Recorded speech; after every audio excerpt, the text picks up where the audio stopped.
85ஆம் சங்கீதம்.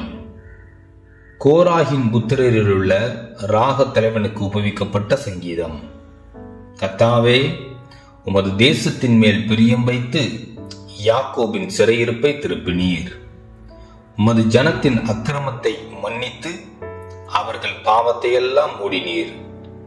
உமது உக்கிரத்தை எல்லாம் அடக்கிக் கொண்டு உமது கோபத்தின் எரிச்சலை விட்டு திரும்பினீர்.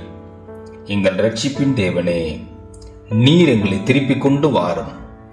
எங்கள் மேலுள்ள உமது கோபத்தை ஆறப்பண்ணும். என்றைக்கும் எங்கள் மேல் கோபமாயிருப்பீரோ? தலைமுறை தலைமுறையாக உமது கோபத்தை நீடித்திருக்க பண்ணுவீரோ? உமது ஜனங்கள் உம்மில் மகிழ்ந்திருக்கும்படி நீர் எங்களை திரும்ப உயிர்ப்பிக்க மாட்டீரோ?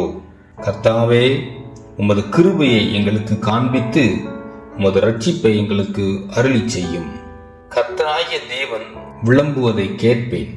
அவர் தம்முடைய ஜனங்களுக்கும் தம்முடைய பரிசுத்தவான்களுக்கும் சமாதானம் கூறுவார். அவர்களோ மதுகேட்டுக்கு திரும்பாதிருப்பார்களாக.